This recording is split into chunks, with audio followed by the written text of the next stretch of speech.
എല്ലാവർക്കും നമസ്കാരം. പുതിയൊരു വീഡിയോയിലേക്ക് സ്വാഗതം. മൊറോക്കോയിൽ നിന്ന് സ്പെയിനിലെ സെറ്റയിലേക്കുണ്ടായ അഭയാർത്ഥി പ്രവാഹത്തിന് പിന്നിൽ ഇസ്രയേൽ ആണ് എന്നുള്ളൊരു ആരോപണം അന്താരാഷ്ട്ര മാധ്യമങ്ങളൊക്കെ വലിയ ഗൗരവത്തോടു കൂടി ഇപ്പോൾ ചർച്ച ചെയ്തുകൊണ്ടിരിക്കുകയാണ്. അപ്പോൾ ഈ വാർത്ത ആദ്യം വന്നത് സോഷ്യൽ മീഡിയയാണ്. അതിനുശേഷം ഇരു രാജ്യങ്ങളുടെയും ഉന്നത നേതാക്കന്മാർ ഇത് ഏറ്റുപിടിച്ചു. അപ്പോൾ അവർ പരസ്പരം സോഷ്യൽ മീഡിയ പ്ലാറ്റ്ഫോമായ എക്സിൽ ഇപ്പോൾ പോരടിച്ചുകൊണ്ടിരിക്കുകയാണ്. എന്താണ് സോഷ്യൽ മീഡിയയിൽ വന്ന വാർത്ത? അതായത് പലസ്തീന് പിന്തുണ കൊടുക്കുന്ന രാജ്യമാണ് സ്പെയിൻ. അപ്പോൾ അങ്ങനെ ആ പലസ്തീന് പിന്തുണ കൊടുക്കുന്ന സ്പെയിനെ ഒരു പണി കൊടുക്കാൻ ഇസ്രയേൽ തീരുമാനിച്ചു. അങ്ങനെ തീവ്രവാദ സ്വഭാവമുള്ള അതായത് തീവ്ര ഇസ്ലാമിക ചിന്തയുള്ള ഏകദേശം 49,000 ആൾക്കാരെയാണ് സ്പെയിനിലെ സെറ്റയിലേക്ക് ഇസ്രയേൽ കടത്തിവിട്ടത്. അതിനുവേണ്ടി എല്ലാ ചെലവും കൊടുത്തത് ഇസ്രയേൽ ആണ് എന്നാണ് ഇപ്പോൾ അന്താരാഷ്ട്ര മാധ്യമങ്ങൾ ഇപ്പോൾ ചർച്ച ചെയ്തുകൊണ്ടിരിക്കുന്നത്. അപ്പോൾ ഇതുമായി ബന്ധപ്പെട്ട് ഈ സ്പെയിനിൻ്റെ ട്രാൻസ്പോർട്ട് മിനിസ്റ്ററായ ഓസ്കാർ പ്യുവൻ്റെയും ഇസ്രയേലിൻ്റെ UN അംബാസഡറായ ഡാനി ഡാനനും തമ്മിൽ എക്സിൽ വലിയ രീതിയിൽ പോരടിച്ചുകൊണ്ടിരിക്കുകയാണ്. അതായത് ആഫ്രിക്കയിൽ കോളനി തുടരുന്ന സ്പെയിനിൻ്റെ ഇരട്ടത്താപ്പിനെയാണ് ഇസ്രയേൽ അംബാസഡർ വിമർശിച്ചത്. പിന്നെ ഇസ്രയേലിനെ വിമർശിക്കാൻ ഒരവസരം നഷ്ടപ്പെടാത്ത സ്പെയിൻ സെറ്റയിലെ കുടിയേറ്റ പ്രശ്നം കാരണം അടിയന്തരാവസ്ഥ പ്രഖ്യാപിച്ചിരിക്കുകയാണ്. അതായത് വലിയ രീതിയിലുള്ള പ്രശ്നങ്ങളാണ്. ഒട്ടുപാടി അനേകം 49,000 ഈ തീവ്ര സ്വഭാവമുള്ള ആൾക്കാരാണ് ഈ സെറ്റയിലേക്ക് കടന്നു കയറുന്നത്. നിങ്ങൾ കണ്ട ആ വീഡിയോ സോഷ്യൽ മീഡിയയിലൊക്കെ പ്രചരിക്കുന്ന ഒരു വീഡിയോ ആണ്. ആ വീഡിയോയിൽ നിങ്ങൾക്ക് കണ്ടാൽ മനസ്സിലാവും. അതായത് നീന്തി ചില കടലിണക്കത്തെ സംഭവങ്ങളൊക്കെ നീന്തി വന്നിട്ടാണ് അവിടേക്ക് വരുന്നത്.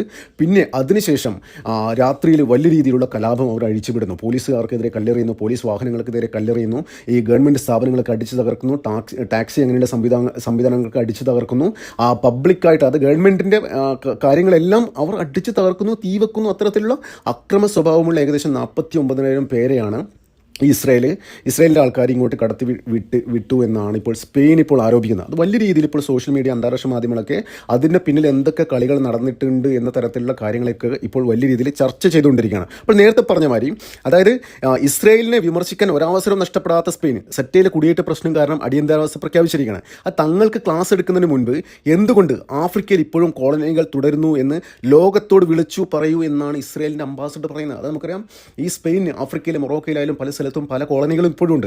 അപ്പോൾ അങ്ങനെ കോളനി കൈയാളുന്ന സ്പെയിൻ എന്തുകൊണ്ടാണ് ലോകത്തോട് ഈ കാര്യം വിളിച്ചു പറയാൻ മടിക്കുന്നത് എന്നാണ് ഇസ്രയേലിൻ്റെ UN അംബാസഡറായ ഡാനി ഡാനൻ പറയുന്നത്. അത് മെഡിറ്ററേനിയൻ തീരത്ത് മൊറോക്കയുമായി കര അതിർത്തി പങ്കിടുന്ന സ്പാനിഷ് സ്വയംഭരണ പ്രദേശങ്ങളായ സെറ്റ മെലീന എന്നിവയെ പരാമർശിച്ചാണ് ഡാനൻ്റെ പരാമർശം.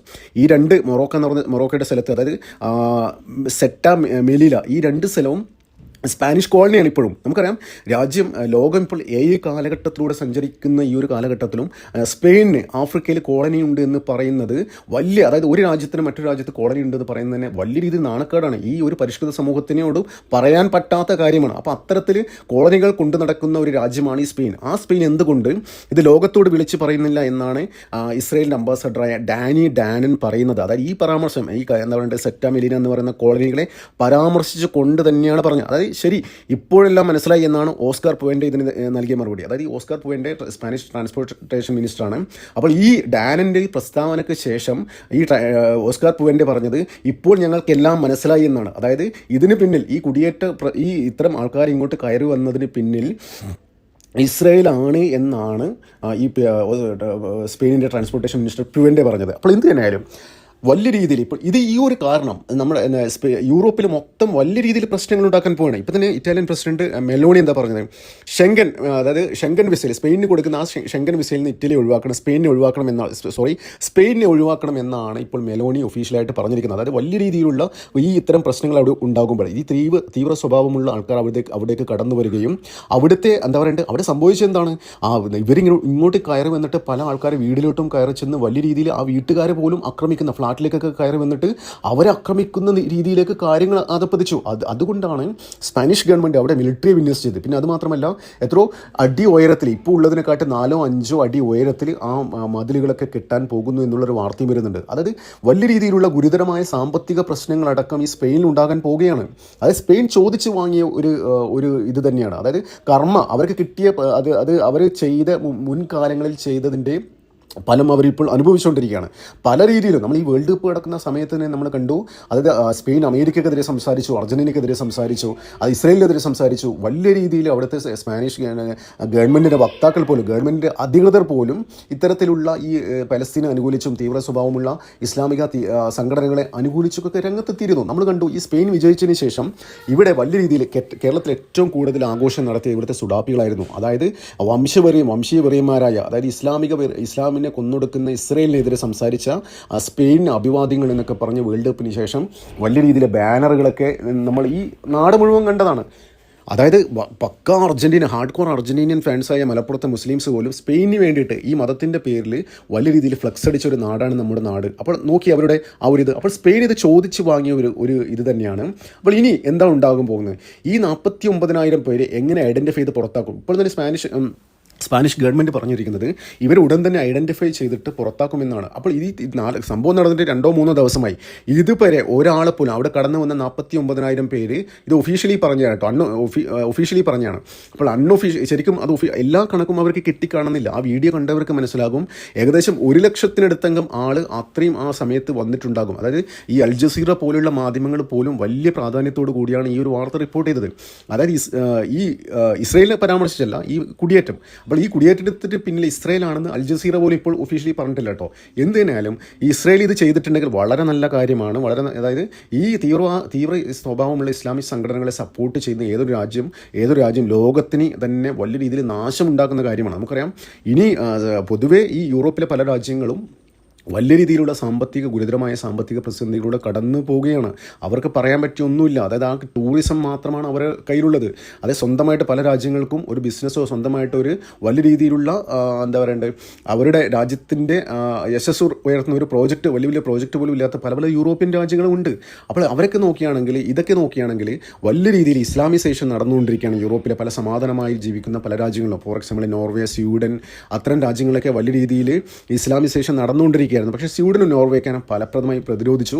അതായത് ഇവർക്ക് ഒരു അവസരവും കൊടുക്കാതെ സ്വീഡനിലൊക്കെ ഒരു ഘട്ടത്തിൽ ഖുറാൻ കത്തിക്കാം, അവിടെ സുപ്രീം കോടതി പോലും പറഞ്ഞിരുന്നു ഖുറാൻ കത്തിക്കാം, നിങ്ങൾക്ക് എവിടെ വേണമെങ്കിലും ഖുറാൻ കത്തിക്കാം, ഇവിടെ പള്ളികൾ വേണ്ട, ഇസ്ലാമിക ആചാരങ്ങൾ നിങ്ങൾ വീടിനകത്ത് വെച്ചാൽ മതി, പുറത്ത് കാണിക്കരുത്, പബ്ലിക്കായിട്ട് നിസ്കരിക്കരുത്, അങ്ങനെയുള്ള പല കാര്യങ്ങളും സുപ്രീം കോടതിക്ക് പോലും പറയേണ്ടി വന്നു. അപ്പോൾ ഈ സ്വീഡനിലേക്ക് ഇപ്പോൾ ഷെങ്കൻ വിസ അപ്ലൈ ചെയ്താൽ പോലും മുസ്ലിങ്ങൾക്ക് കിട്ടാത്തൊരവസ്ഥയാണ്. അപ്പോൾ യൂറോപ്പിനാകെ മൊത്തത്തിൽ ഈ ഇത്തരം തീവ്ര സ്വഭാവമുള്ള ഇസ്ലാമിക സംഘടനകളും ഇസ്ലാമിക ജിഹാദികളും യൂറോപ്പിനെ കാർന്ന് തിന്നുന്ന തരത്തിലേക്കാണ് കാര്യങ്ങൾ അധപ്പതിച്ചത്. അപ്പോൾ സ്പെയിനിൻ്റെയും ഗതി ഇത് തന്നെയാണ്. അതായത് ഈ 49,000 ഒഫീഷ്യലായിട്ട് പറയുന്നതാണ്. ഞാൻ നേരത്തെ പറയാൻ 1,00,000-നടുത്തൊക്കെ ആൾക്കാർ വരും. ഈ തീവ്ര സ്വഭാവമുള്ള ആൾക്കാർ ഇവിടെ വന്നിട്ട് സ്പെയിനിൻ്റെ പാരമ്പര്യമായി, അതായത് അവർക്ക് തനതായ ഓരോ രാജ്യത്തിനും തനതായ ഒരു സംസ്കാരം ഉണ്ടാവും. ഈ ഇസ്ലാമിക ജിഹാദികൾ ആദ്യം കയറി വന്നു കഴിഞ്ഞാൽ ആ രാജ്യത്തിലെ തനതായ സംസ്കാരം തകർക്കുകയും അവരുടെ ആധിപത്യം അവിടെ അരക്കിട്ട് ഉറപ്പിക്കുകയാണ് ചെയ്തത്. അതായത് കയറി വരുമ്പോൾ കയറി നിൽക്കാൻ ഒരു ഇടം പോലും ഉണ്ടാവില്ല. പക്ഷേ 2 കാലം നിൽക്കാനുള്ള ഒരു അവസ്ഥ ഉണ്ടായിക്കഴിഞ്ഞാൽ അവർക്ക് ആദ്യം വേണ്ടത് പള്ളി വേണം, എന്താ പറയേണ്ടത്, ശരിയ നിയമം വേണം. ഇതൊക്കെ ആയിട്ട് ആ രാജ്യത്ത് കലാപം ഉണ്ടാക്കും. അങ്ങനെയാണ് അവിടെ സമാധാനം പോകുന്നത്. ഇതൊക്കെ മുൻകൂട്ടി കണ്ടിട്ടാണ് നോർവേയും സ്വീഡനും പോലുള്ള രാജ്യങ്ങളൊക്കെ വലിയ രീതിയിലുള്ള അതിശക്തമായ നടപടികൾ ഈ തീവ്ര ഇസ്ലാമിസ്റ്റുകൾക്കെതിരെ എടുത്തത്. അപ്പോൾ അതുകൊണ്ടാണ് മുമ്പ് ഒരു കാലത്ത് ഏറ്റവും കൂടുതൽ സന്തോഷം ഉണ്ടായിരുന്ന രാജ്യമായിരുന്നു ഈ സ്വീഡൻ എന്ന് പറഞ്ഞത്. അപ്പോൾ അവർ കുറച്ച് അഭയാർത്ഥികൾക്ക് അഭയം കൊടുത്തു. അതിനുശേഷം 4-5 കൊല്ലം കഴിയുമ്പോൾ അവിടെ വലിയ രീതിയിലുള്ള പ്രശ്നങ്ങൾ, സർക്കാരിനെതിരെ പ്രതിഷേധം, ശരിയായ ലോ വേണം, പള്ളികൾ വേണം, പൊതുസ്ഥലത്ത് നിസ്കരിക്കണം എന്നൊക്കെ പറഞ്ഞിട്ട് വലിയ ആവശ്യങ്ങൾ വന്നു. അതിനുശേഷമാണ് അവർ തക്കതായ നടപടിയെടുത്തത്. അപ്പോൾ ഇനിയെങ്കിലും, അതായത് സ്പെയിനിന് ഇനി വരാൻ പോകുന്നതേ ഉള്ളൂ ഇത്തരം കാര്യങ്ങളൊക്കെ. ഈ സ്വീഡനിൽ സംഭവിച്ച അതേ കാര്യങ്ങളൊക്കെ സ്പെയിനിലും സംഭവിക്കാൻ പോവുകയാണ്.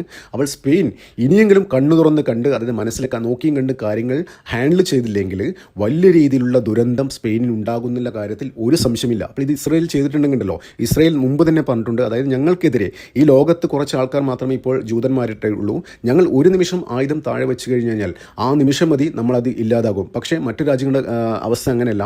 അവർക്ക് ആയുധം താഴെ വെച്ചാൽ അവർക്ക് ഒന്നും സംഭവിക്കാൻ പോകുന്നില്ല എന്നാണ് പറയുന്നത്. അപ്പോൾ ഇസ്രയേൽ തന്നെ പറഞ്ഞിട്ടുണ്ട്, ഞങ്ങളെ ഇല്ലാതാക്കാൻ ശ്രമിക്കുന്ന, ഞങ്ങൾക്കെതിരെ പോരാടുന്ന ഒരു ശക്തിയും ഞങ്ങൾ ലോകത്ത് വെച്ച് പൊറപ്പിക്കില്ല. കാരണം എന്ന് വെച്ചാൽ ഞങ്ങൾ ഒരു നിമിഷം ആയുധം താഴെ വെച്ച് കഴിഞ്ഞാൽ അത് ഞങ്ങളുടെ അവസാനമായിരിക്കുമെന്ന് ഇസ്രയേൽ നന്നായി ബോധ്യമുണ്ട്. അതുകൊണ്ട് തന്നെയാണ് ഞങ്ങൾക്കെതിരെ പോരാടുന്ന എല്ലാവരെയും ലോകത്തിൻ്റെ ഏത് കോണിൽ പോയി ഒളിച്ചു കഴിഞ്ഞാലും അവരവിടെ പോയി തീർക്കും എന്ന് ഇസ്രായേൽ പ്രധാനമന്ത്രി ബെഞ്ചമിൻ നെതന്യാഹു ഒഫീഷ്യലായി പറഞ്ഞിട്ടുള്ളൊരു കാര്യമാണ്. എന്തിനാലും ഈ മൊറോക്കയിൽ നിന്ന് സ്പെയിനിലെ സെറ്റയിലേക്കുണ്ടായ അഭയാർത്ഥി പ്രവാഹത്തിന് പിന്നിൽ ഇസ്രായേൽ ആണെങ്കിലും അതിന് ഒരു തെറ്റും പറയാൻ പറ്റില്ല. അവരുടെ ഒരു ലൈൻ അനുസരിച്ച് അത് ചെയ്തില്ലെങ്കിലേ അത്ഭുതപ്പെടാനുള്ളൂ. എന്തിനാലും വരും ദിവസങ്ങളിൽ ഇതിനെക്കുറിച്ചുള്ള കൂടുതൽ വാർത്തകൾ പുറത്തു വരും. അപ്പോൾ നമുക്ക് റിപ്പോർട്ട് ചെയ്യാം. നന്ദി, നമസ്കാരം. മറ്റൊരു വീഡിയോ കാണാം.